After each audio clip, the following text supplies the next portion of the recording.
Romanos capítulo 6.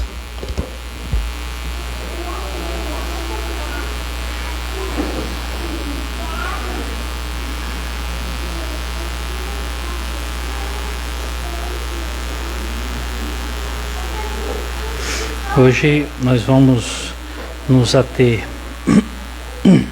do verso 15 ao verso 23, que é a segunda parte ali do texto do capítulo 6, a qual do verso 1 até o verso 14, nós meditamos nesses versos nos últimos 2 domingos, se não me engano eu. Então vamos dar continuidade hoje. Todos acharam? Vamos fazer conforme estamos fazendo sempre. De acordo com o que formos expondo aqui o texto, nós vamos fazendo a leitura do mesmo. Capítulo 6, verso 15 ao verso 23. Queridos, Paulo continua expondo a palavra. Paulo continua instruindo a igreja que está ali em Roma. E a vertente a que Paulo está tratando continua a mesma. Nós observamos que Paulo nos instruiu juntamente com esses irmãos, nossos pregressos irmãos lá na igreja de Roma, diversos assuntos. E aqui nós chegamos numa linha tênue, numa linha reta, em que Paulo está tratando sobre a justificação. O escopo do capítulo 6, ele está sob a luz do capítulo 5, na perspectiva da justificação, onde Paulo trouxe a pessoa do primeiro Adão caído, onde ele fala que é a nossa realidade adâmica caída, e aonde na segunda parte ele traz o segundo Adão, o Senhor Jesus Cristo, que é aquele que trouxe justificação para nós. Então o primeiro ponto que ele estabelece aqui, e que serve de pano de fundo aqui para o capítulo 6, é a justificação. Justificação, o ato de sermos justificados.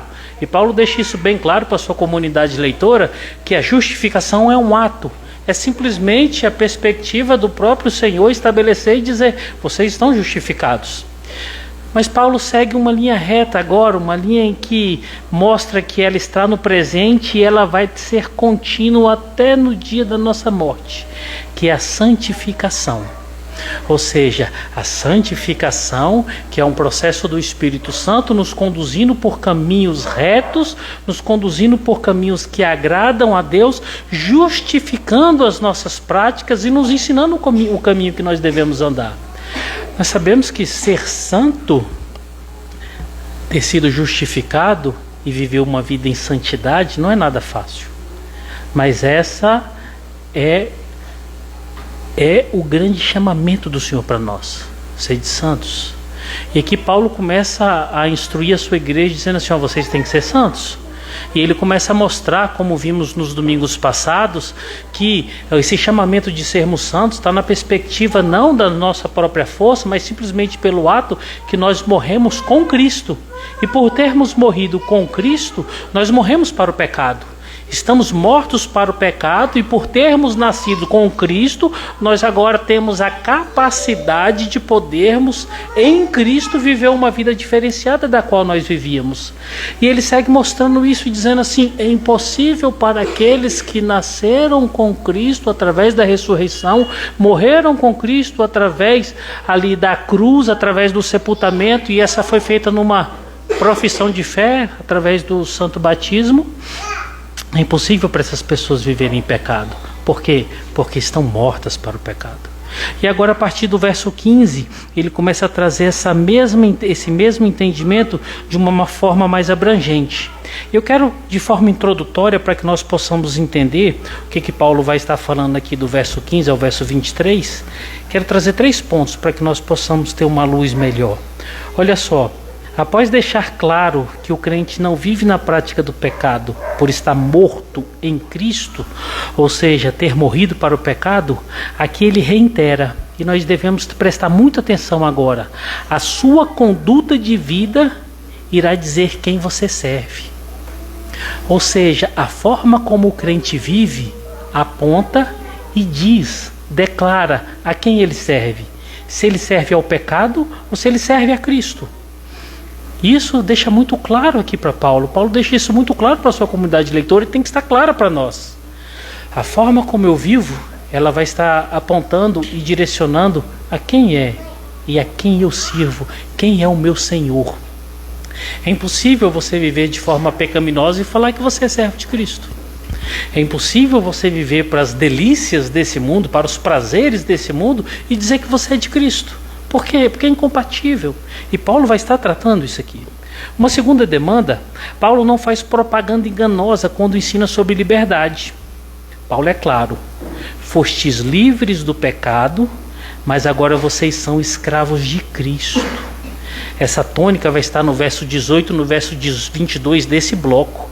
Ou seja, Paulo está dizendo assim: vocês estão livres do pecado, mas vocês não estão livres para fazer o que vocês quiserem. A vida não é assim: agora eu estou livre do pecado e faço o que eu quero. Agora eu não tenho mais nenhum jugo que está sobre mim e vivo fazendo o que eu quero. Pelo contrário, agora você tem um Senhor. Quem é o Senhor? O Senhor Jesus, que te chama obrigatoriamente para você viver com práticas e atos de justiça. Tudo que você falar, tudo que você fizer, tem que ser santo. Senão é incompatível com seu Senhor. Paulo vai deixar isso claro aqui nesse texto. E por último, da morte para a vida. Estávamos mortos, mas agora em Cristo encontramos vida.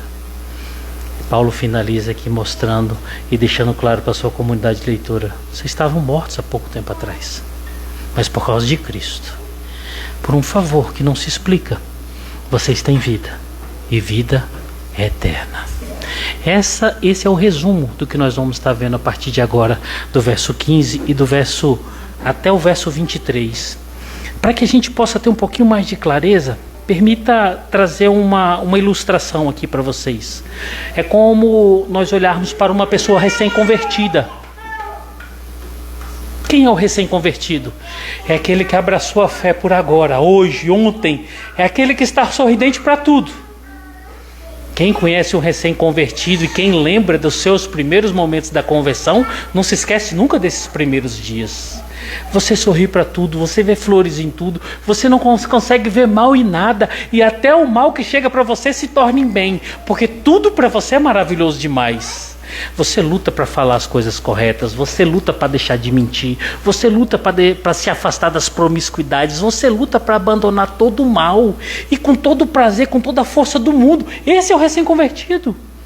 Lê Bíblia o tempo inteiro, está procurando conhecer novos livros, está procurando fazer parte de novos grupos da igreja, novos grupos de conhecimento, novos grupos de estudo. Esse é o recém-convertido. É aquele amor que não é incomparável. Agora nós temos uma outra figura, que é o eterno convencido. O eterno convencido é aquele que está há muito tempo na igreja. Ele não foi justificado, mas ele se passa por um convertido. Ele se veste como nós nos vestimos. Ele fala como nós falamos. Ele lê a Bíblia que nós lemos. E muitas das vezes ele conhece mais do que nós conhecemos. A vida dele parece que anda redondinha. Mas o Senhor Jesus diz que são sepulcros caiados. Por fora é tudo muito bonito, mas por dentro é morte. Não houve conversão. Não houve justificação. Aquela pessoa não consegue abandonar as mentiras, ele não consegue abandonar as prostituições, ele não consegue abandonar as mazelas, ele não consegue deixar de ser mesquinho, ele não consegue abandonar os vícios. Esse é o eterno convencido. E isso é o que Paulo está mostrando, e o que as Escrituras deixam bem claro, que o caminho desses tais, desses pseudos irmãos, é um caminho de perdição. Por que nós falamos e estamos batendo nessa tecla tantos domingos? Reparem nisso. É porque Deus tem propósito para comunicar algumas verdades no nosso coração. Sabe, irmãos, se alguém aqui no nosso meio ainda tem esse vestígio, abandona. Abandona, porque Deus está falando inúmeras vezes a mesma coisa. Sai fora. Abre mão. Joga para longe aquela praticazinha pecaminosa que tanto ofende o Senhor. Terrível isso. Essa é a figura que nós temos aqui. E a partir de agora o apóstolo Paulo começa a clarear o que está dizendo, e nós vamos começar a olhar verso por verso, para que nós possamos entender o que está sendo tratado aqui. Verso 15 e verso 16. Vamos fazer a leitura aí desses dois versos? Olha só o que diz a palavra. E daí? Havemos de pecar? Porque não estamos debaixo da lei, e sim da graça? De modo nenhum. Não sabeis que daquele a quem vos ofereceis como servos para a obediência, desse mesmo a quem obedeceis, sois servos, seja do pecado para a morte ou da obediência para a justiça. Nesses dois versos, aqui o que Paulo está tratando, de forma resumida, que a vida deles deve ser destituída do pecado, pois aquele a quem eles se dedicam é o seu Senhor. Paulo agora está comunicando essa mensagem ali para a igreja de Roma e dizendo assim: irmãos, se vocês estão servindo o pecado, se vocês estão dedicando ao pecado, o servo de vocês, o Senhor de vocês é o pecado. E se vocês estão vivendo uma vida justa e pia, o Senhor de vocês é o Senhor Jesus Cristo. Agora, uma coisa eu quero chamar a atenção para vocês aqui nesse verso. Observe um fato interessante: é a segunda vez que Paulo levanta a mesma hipótese escabrosa. Prestem atenção. A primeira vez ele levanta aqui bem no iniciozinho, que é o verso 1 do capítulo 6. Que diremos, pois? Permaneceremos no pecado para que seja a graça mais abundante? Ele vai fazer a mesma resposta no verso 2 que ele está respondendo aqui no verso 15. De modo nenhum. Mas observem, no mesmo capítulo, Paulo levanta duas vezes a mesma questão, e essa questão todo crente sabe que é escabrosa, e Paulo sabe que é tão escabroso quanto, e repete. Interessante. Eu parafraseei como se Paulo estivesse dizendo assim: e aí, vamos pecar? Vamos continuar pecando? Vamos continuar nos divertindo? Vamos continuar nos deleites do pecado? Agora olha só, o que tem na cabeça de Paulo para trazer tal demanda para a igreja?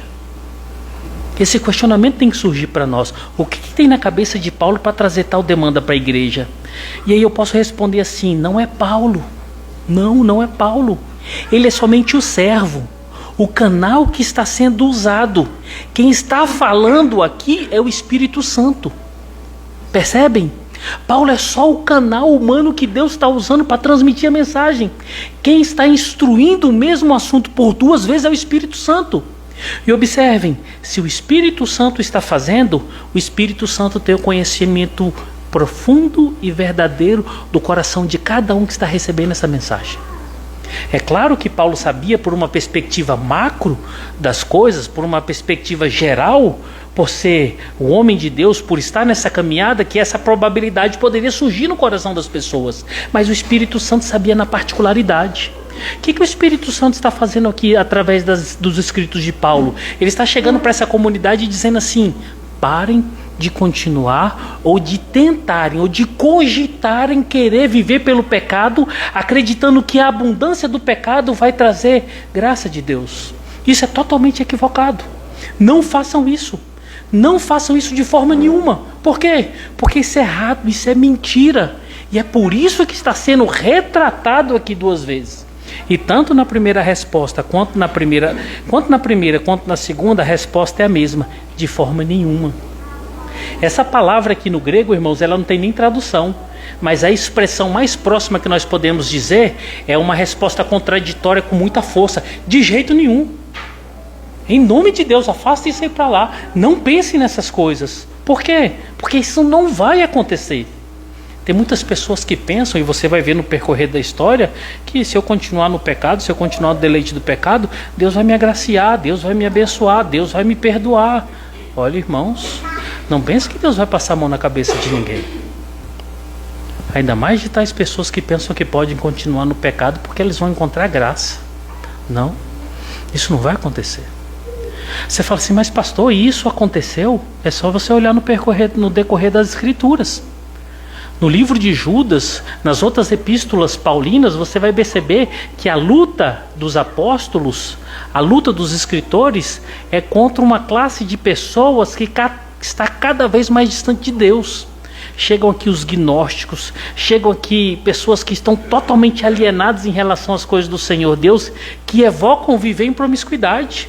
E você percebe que o transcorrer dos séculos apresenta uma igreja que se afunilava no pecado, que se enfiava no pecado e acreditava que Deus transbordaria a graça.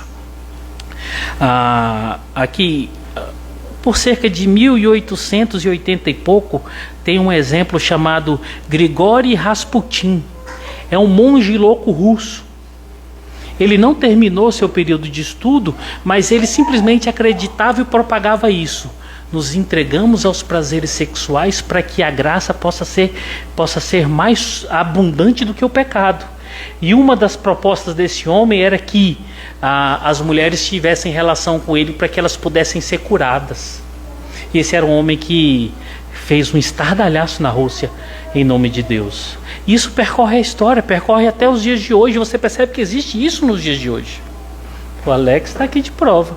Eu já comentei com vocês, em sala de aula, a gente fazendo a prova, a professora saiu. Quando a professora saiu, todo mundo começou a colar. Naquela época, para mim, foi um assombro aquilo. Não que hoje não seja, mas para mim, recém-convertido, tudo novo, vendo aquele bando de crente, pastores colando. Falei, meus irmãos, mas... Sabe aquele questionamento de um recém-convertido que você fica assim, estupefato, você fala, irmãos, o que é isso? A resposta mais piedosa foi, rapaz, Jesus já morreu na cruz do Calvário, peca e se arrepende, pede perdão que ele vai te perdoar. Falei, meu Deus do céu, olha aonde nós chegamos. E percebam por que Paulo está falando isso aqui, porque essa é a mais pura realidade. Infelizmente, muitas pessoas acreditam que podem continuar pecando porque vão continuar recebendo graça de Deus. Deixa eu perguntar uma coisa para você. Você é assim? Você tem feito isso? Se você tem feito isso, é tempo de arrependimento. Sabe por quê, irmãos? Olha os ditos das pessoas convencidas. É sempre assim: quem é você para me julgar? A pessoa está no mais profundo pecado. Ela é exortada. Ela é questionada. Quem é você para me condenar? Ué, quem te constituiu como juiz para apontar o dedo para mim? Não, eu não aceito. Eu não aceito isso. Quantas vezes em demandas pastorais em que chegam em determinadas situações esdrúxulas que eu pude escutar e ver pessoas falando assim, mas quem são vocês para falar isso comigo? Quem é você para me apontar o dedo? Olha um outro argumento que é muito verdade no nosso meio. Ora, todo mundo faz isso.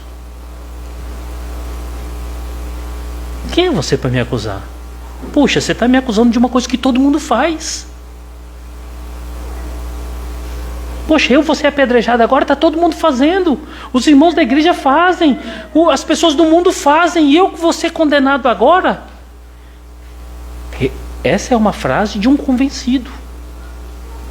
Por último, para você perceber como é que um convencido se parece tanto com um crente, ele fala assim, ó, eu oro a Deus e tenho certeza que Ele me perdoa.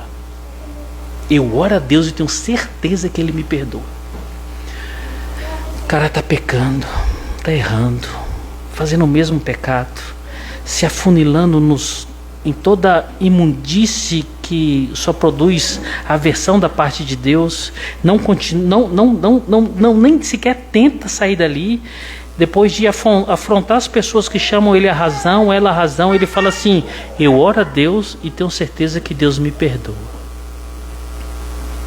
O Senhor me perdoa porque eu roubei, pequei. Deus perdoa? Deus perdoa aquele que chega a Ele com o coração contrito e quebrantado, como diz lá o apóstolo João, lá na sua primeira carta. Agora, o arrependimento é uma consonância do perdão. O arrependimento é um passo daquele que está arrependido. Os atos contraditórios do que ele fazia. Ele acabou de roubar e pede perdão. Não passa 10 minutos, ele está roubando de novo. Não passa um dia, ele está roubando de novo.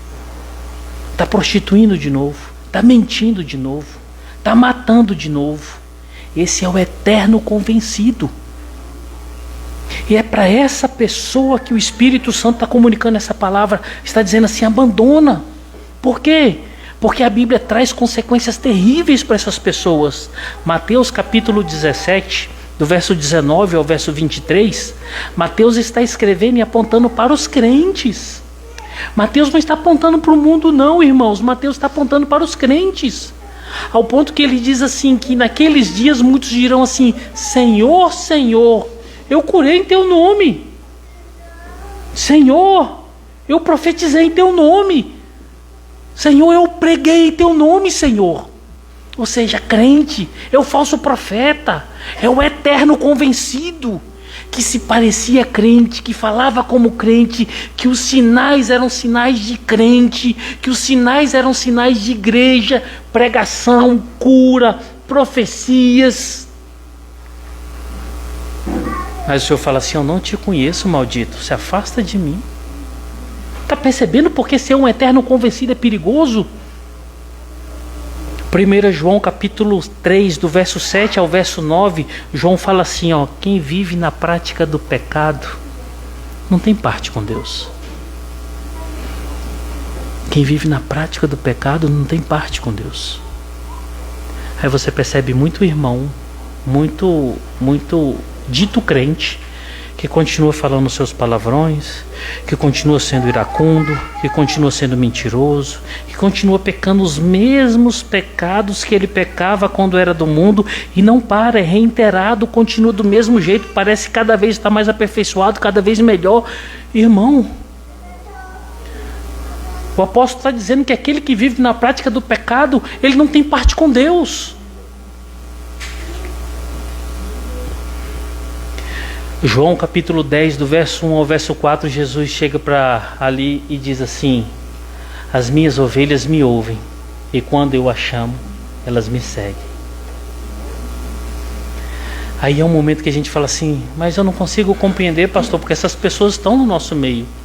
Elas estão igual a nós, elas estão ouvindo as pregações, elas estão andando, elas estão comungando, elas estão louvando.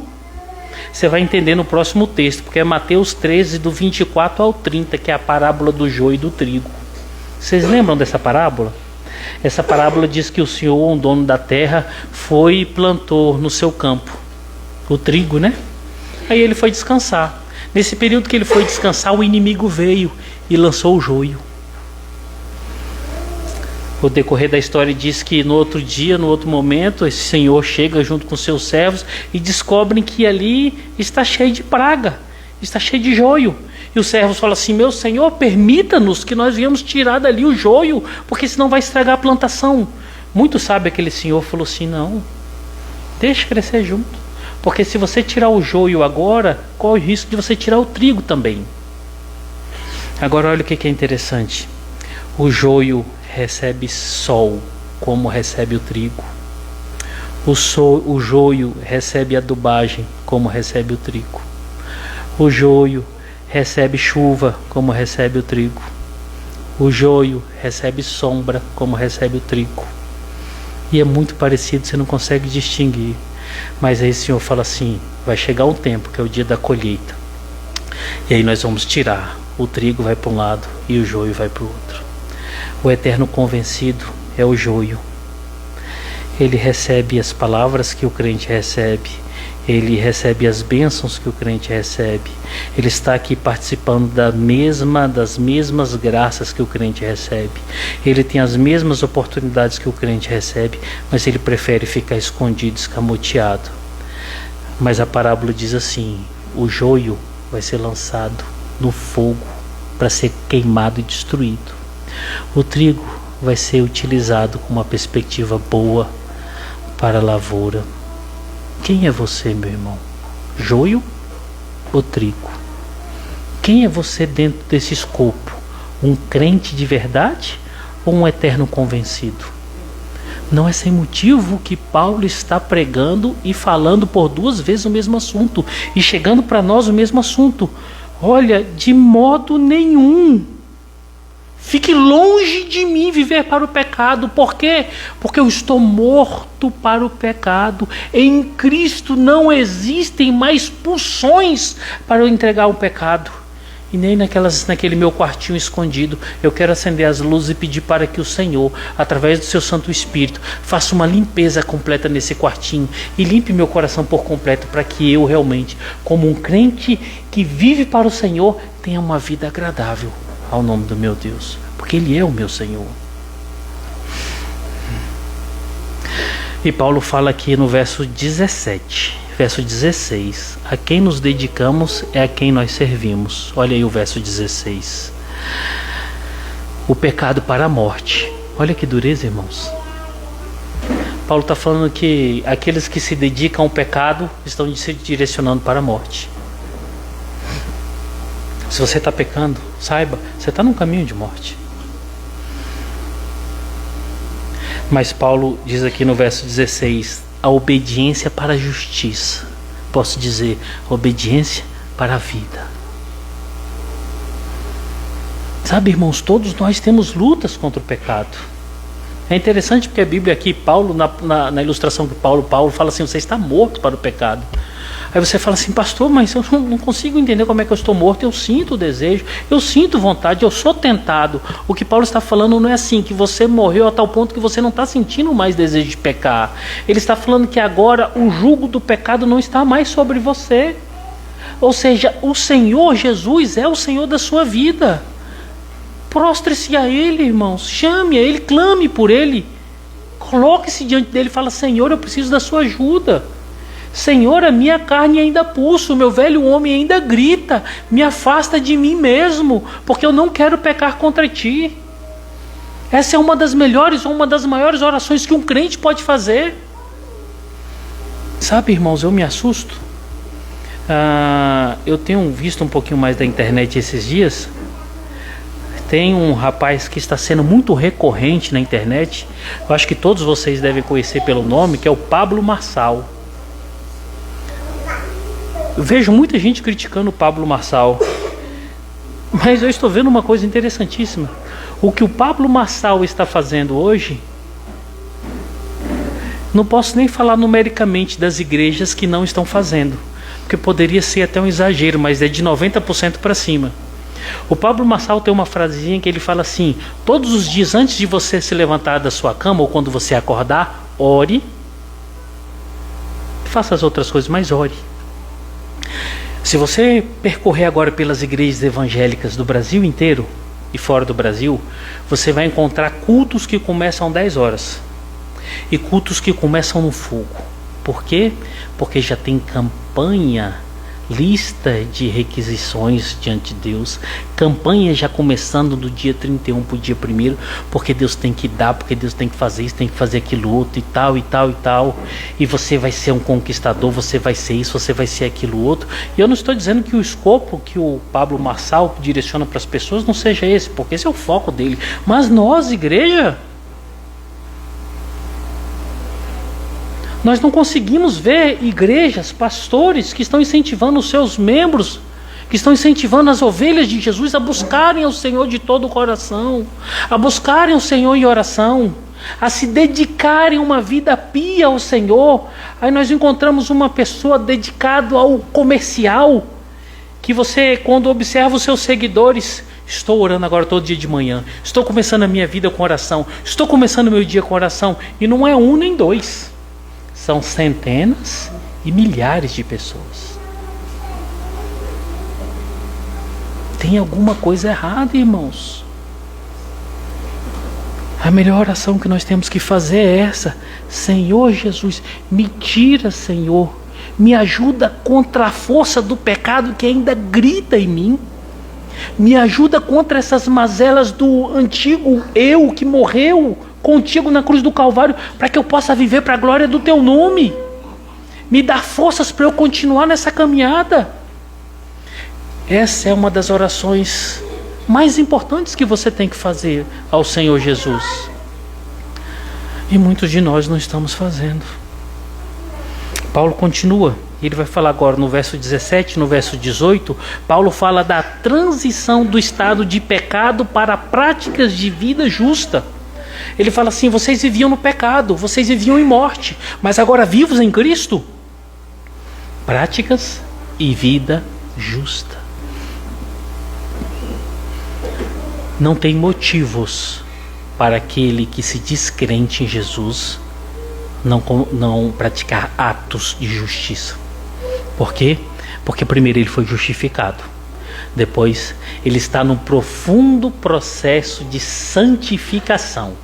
E é o processo de santificação que o Espírito Santo vai condicionar as nossas palavras, as nossas atitudes e até a nossa inércia para que sejam santas. Porque nós temos que revelar Ele mesmo. Olha aí, verso 17 e verso 18, diz assim: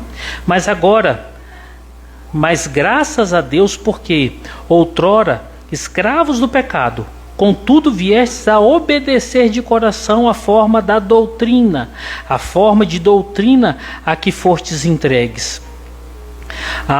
Uma vez libertos do pecado, fostes feitos servos da justiça. Aqui tem 4 pontos que eu quero ver com vocês. Olha o verso 19 da Bíblia de vocês aí.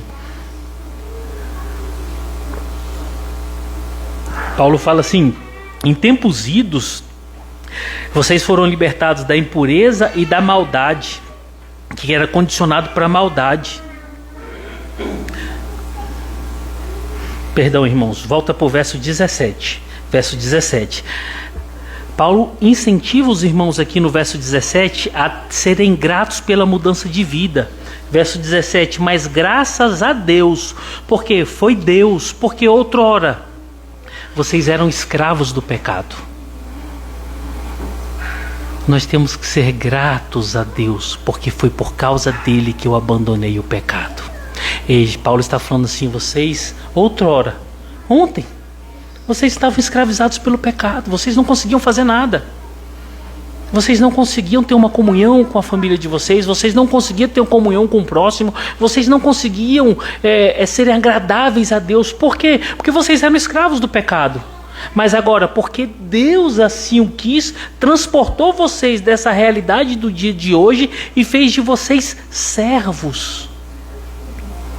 Olha que interessante aí no verso 18, uma vez libertados. Aqui todo mundo crente? Todo mundo crê em Jesus? Todo mundo tem a vida transformada? Todo mundo passou pela justificação? Todo mundo teve a vida transformada? Ok? Todos livres do pecado? Agora Paulo fala assim: uma vez libertos do pecado, fostes feitos servos da justiça. Você saiu da escravidão do pecado e agora tem um Senhor chamado Jesus Cristo, que justificou você e está te conduzindo para ter atos justos. Sabe qual é o primeiro lugar que você encontra justiça de Deus e justificação explícita? É dentro de casa. O cônjuge é o primeiro a sentir o impacto. Por quê? Porque em casa não tem como você disfarçar o que você é de verdade. É só um psicopata para fazer isso, quando ele tem a intenção de disfarçar até dentro de casa. Mas o cônjuge, a família, é o primeiro a sentir esse impacto. Ele percebe que aquele que era mentiroso já deixa de ser mentiroso. Ele está lutando para não mentir mais. Aquele que era grosseiro, grosseira, agora ele luta para ser afável, tranquilo, educado, para ser uma pessoa que cuida, não uma pessoa que destrói. Aquela pessoa que dentro de casa era desonesta, ela começa a mudar as suas práticas. Aquela pessoa que era avarenta, deixa de ser. É dentro de casa. Como é que você está sendo dentro da sua casa, hein, irmão? Como é que você está sendo com sua família?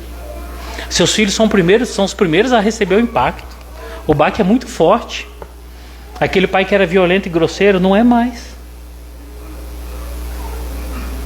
Porque agora são atos de justiça. Não existe justiça, não há violência contra os filhos.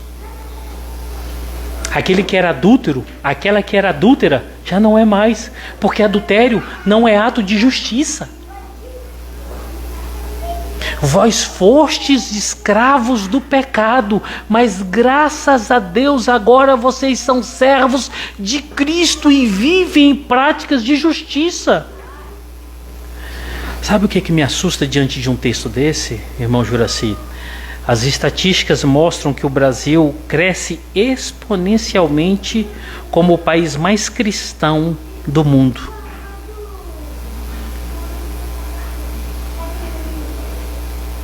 Nas estatísticas de educação, nós estamos nos últimos lugares. Nas estatísticas de cuidado com o pobre, nós somos os piores. E em termos de moralidade, a gente não precisa nem cogitar.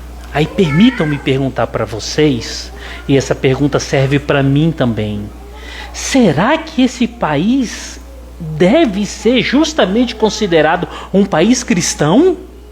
Um país que representa e que serve a Jesus Cristo? Será?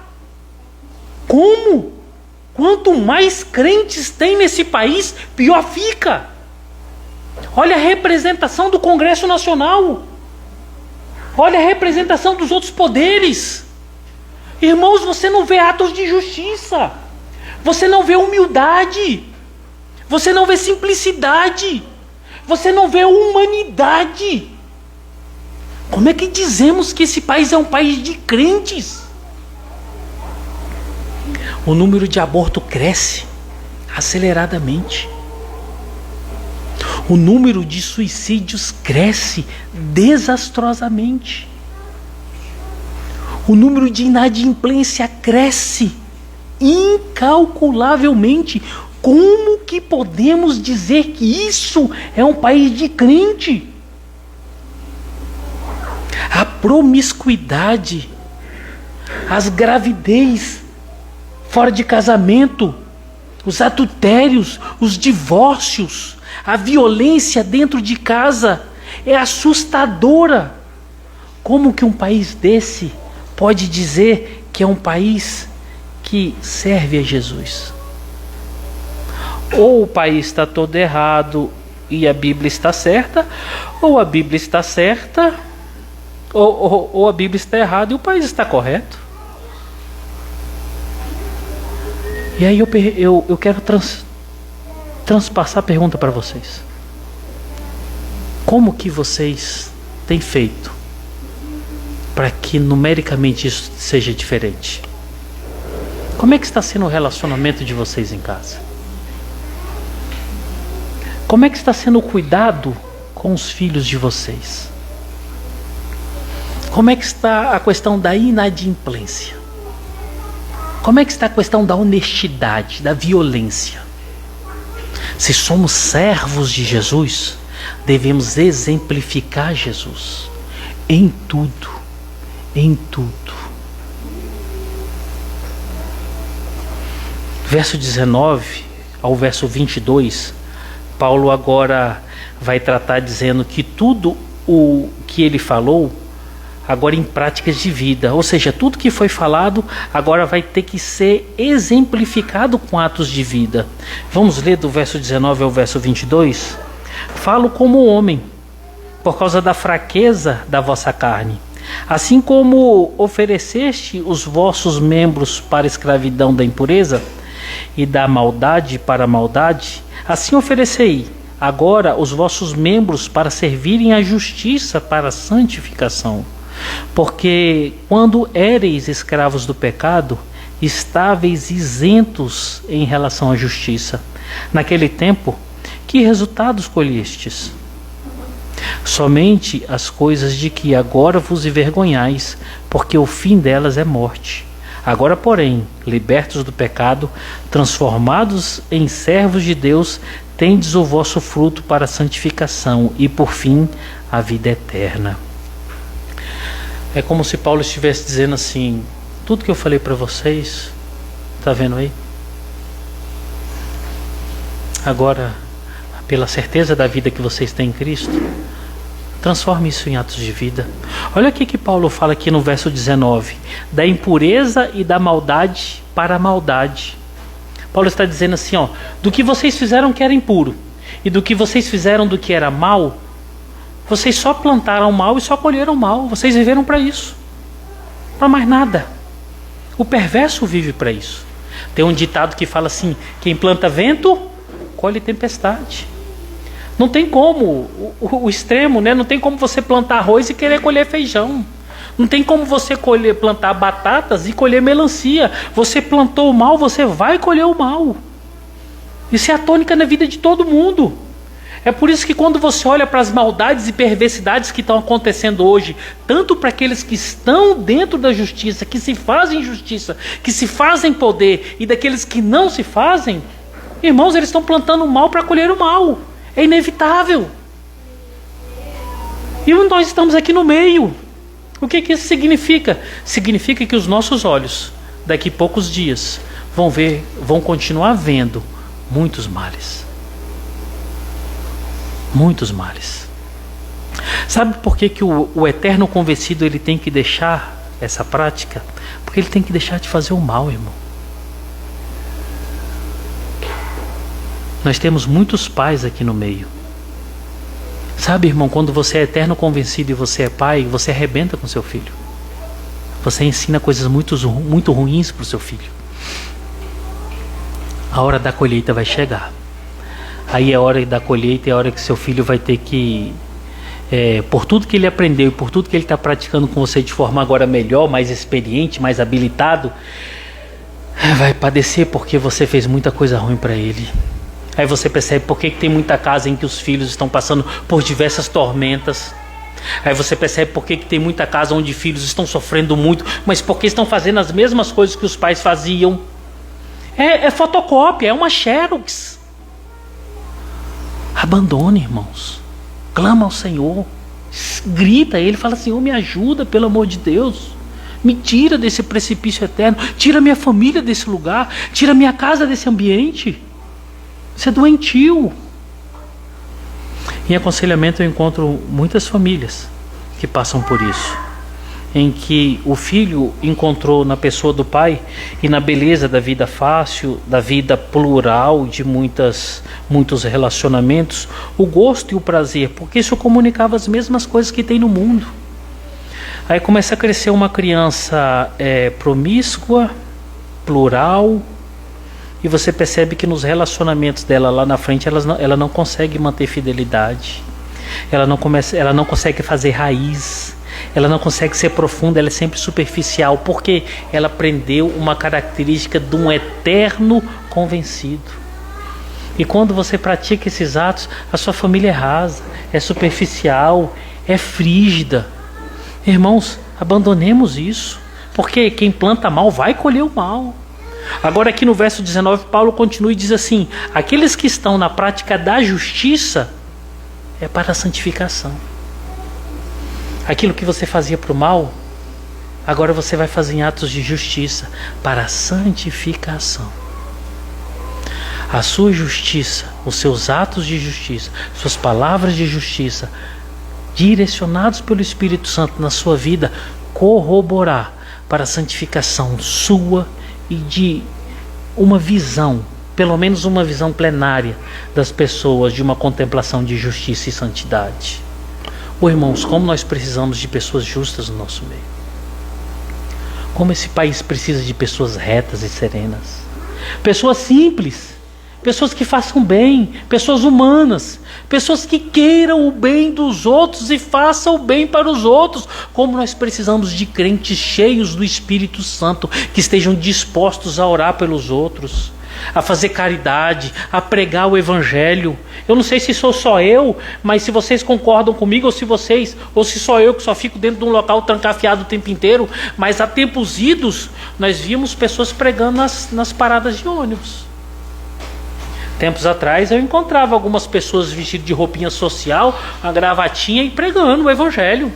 Olha, se vocês não se converterem, vocês vão se perder. Se vocês não aceitarem Jesus, vocês vão para o inferno. Se vocês isso, se vocês não aquilo. Jesus morreu lá na cruz do Calvário para salvar a vida de vocês. Jesus transforma, Jesus tem poder para transformar a vida de pessoas. Nós víamos isso. Nós víamos crentes que andavam com a bibliazinha assim, aquele folhetim, e que entregavam o folhetim para as pessoas. Olha, Jesus chama, Jesus vai transformar a sua vida. Olha, Jesus quer mudar a história da sua vida. Hoje nós não estamos vendo isso mais. Ou sou só eu que estou trancafiado no local que não estou vendo isso?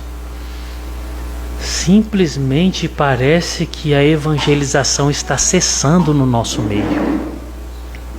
Isso é assustador. Isso é assustador. Os crentes têm que clamar o nome do Senhor nas praças. A pregação sobre o juízo, a pregação sobre o arrependimento, a pregação sobre os pecados devem ser continuadas no meio das esquinas, nas praças, nos shoppings. Mas pastor, hoje tem retaliação. Meu irmão é evangelista e missionário, a única coisa que ele não tem medo é de retaliação.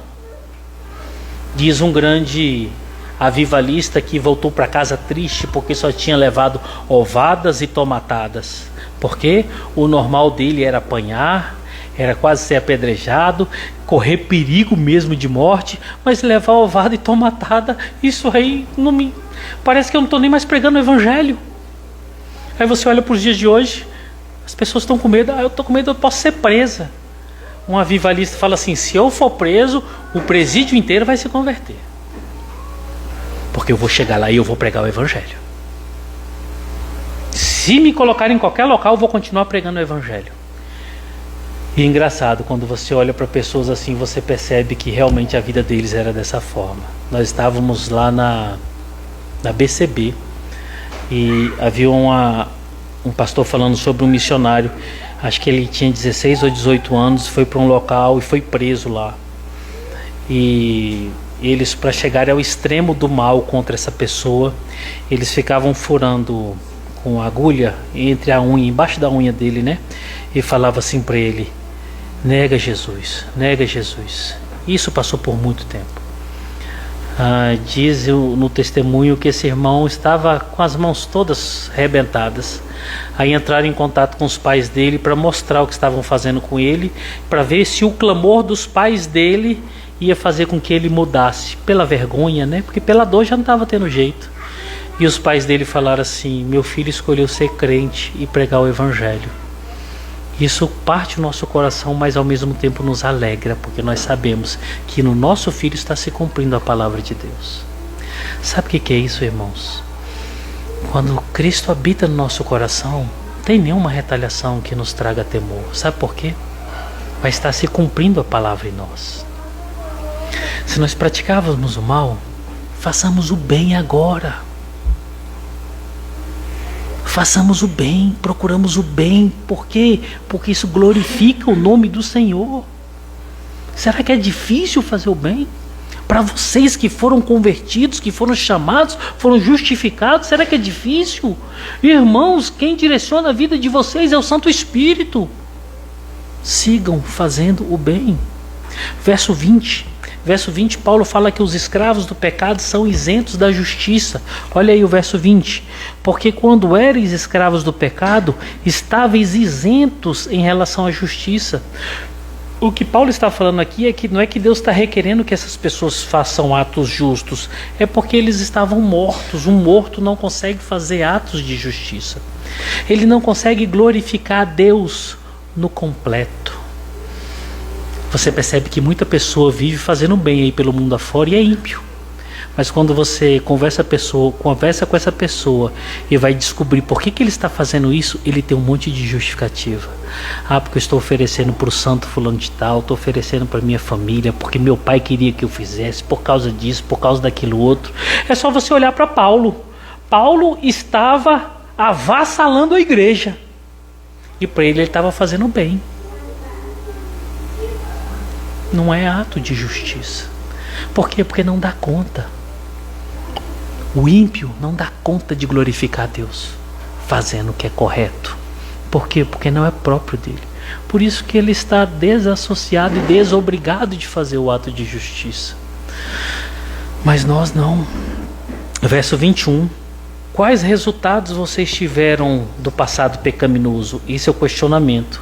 E aí Paulo abre uma tríade. Olha o verso 21 aí. Naquele tempo, que resultados colhestes? Olha a pergunta que Paulo faz para essa igreja. Esse tempo que vocês tiveram como ímpios, que vocês viveram em piedade desse mundo, o que vocês escolheram? Ou seja, qual foi o resultado? Aí a resposta vem: somente as coisas de que agora vos envergonhais, porque o fim delas é morte. Eu posso dizer que pecado, vergonha e morte andam juntos. Pecado, vergonha e morte andam juntos.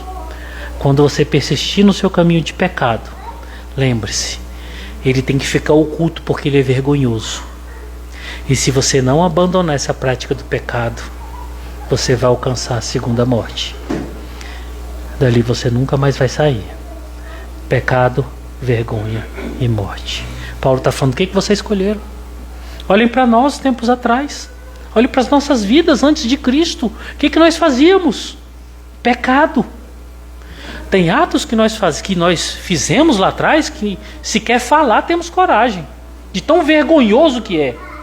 Só que nós chegamos num grau de moralidade no Brasil no dia de hoje, parece que é orgulhoso falar dos pecados. Igreja evangélica virou uma febre, né? O tal do testemunho. Um dia eu estava conversando com um irmão. Esse irmão, além de ter pecado, ele pecou mentindo. Ele falou assim: pastor, rapaz, mas minha vida era de pecado. Pastor do céu, rapaz, mas eu pecava demais. Pastor, para o senhor ter ideia, Deus me livrou e hoje eu agradeço demais. Para o senhor ter ideia, eu saía com a mulher todos os dias. E nos finais de semana era 3 ou 4 por cada final de semana. Na sexta era 3, sábado 3, domingo era 3 ou 4. E esse irmão falando, eu falei, esse irmão é desavergonhado, porque ele já está falando essas coisas, né? E falando com detalhes. Eu comecei a fazer um simples cálculo de cabeça. Vamos colocar de segunda a sexta, já são 5. 4 vezes 3, 12, com 5, 17. Multiplicado por 4, quantas aventuras esse homem tinha no mês? Não, pastor, e essa era na minha época mais improdutiva. Quando? Falei, rapaz, mas Deus te livrou mesmo, hein, irmão? Deus foi bom mesmo. Nós chegamos num grau de moralidade dos dias de hoje, que as pessoas contam um testemunho mentindo. Olha que desgraça. Eles contam testemunho de uma libertação mentindo. Aí você fala assim, Deus te libertou da promiscuidade e da prostituição, mas não te libertou da mentira. Não teve muita alteração no seu caso. Irmãos, nós fomos chamados para ser santos. Entenda isso? Nós fomos chamados para ser santos. O pecado que gera vergonha e gera morte não é mais nossa realidade. Por quê? Porque Paulo agora no verso 22 ele traz a mesma perspectiva de uma forma diferente. Os resultados na vida daqueles que foram transformados. Aí a lógica é justificados, capacitados a dar frutos para a santificação e caminho para a vida eterna. Olha o verso 22. Agora, porém, libertados do pecado, transformados em servos de Deus, tendes o vosso fruto para a santificação, por fim, a vida eterna. Quando Cristo entra na vida de uma pessoa, justifica. E o processo de santificação é, cada dia são atos mais transformados. Cada dia são passos mais diferentes. Cada dia são palavras mais novas. Cada dia é um desejo mais próximo do Senhor Deus. Por quê? Porque a caminhada dessa pessoa é para a vida eterna. Pergunte para você mesmo, irmão. Faça uma análise de como você está vivendo. Você está sendo melhor a cada dia? Você está desejando melhor a cada dia? Os seus atos, as suas palavras, estão trazendo glória ao nome de Deus? Se isso for uma verdade, é uma boa manifestação, é uma boa realidade que você é um crente em Jesus. E o verso 23 simplesmente é o resumo de tudo que Paulo falou no capítulo 6. Ele diz assim: porque o salário do pecado é a morte, mas o dom gratuito de Deus é a vida eterna em Cristo Jesus. O salário do pecado é a morte, mas o dom gratuito de Deus é a vida eterna. Que nosso bom Deus capacite vocês, como nosso bom Deus capacitou aquela igreja lá em Roma, e como o nosso bom Deus tem capacitado crentes no percorrer da história todinha para que esses crentes vivam em santidade, porque aqueles que vivem em santidades e que foram chamados vão ir para a vida eterna, mas aqueles que vivem no pecado estão destinados à perdição. Vamos fechar os nossos olhos, vamos orar? Senhor Deus, em nome de Jesus, nós louvamos a Ti, Senhor, por Tua palavra. Te agradecemos porque aprendemos mais de Ti, Senhor. Vimos que a nossa realidade, Senhor, uma realidade de pessoas que lutam contra o mal, lutam contra o pecado, é uma realidade que o Senhor mesmo está nos impulsionando para tal. Dai-nos força, Pai, dai-nos graça, para que nós possamos viver, Senhor, para a glória do Teu nome. Afasta-nos de nós mesmos, Senhor, e afasta-nos dessa imagem de sermos crentes convencidos, de sermos crentes nominais, de sermos crentes que só fazem as coisas para serem parecidos com os outros, mas que nós sejamos crentes cheios do Teu Espírito Santo, que o único que seja reconhecido e visto nas nossas vidas seja o Senhor. Em nome de Jesus, amém.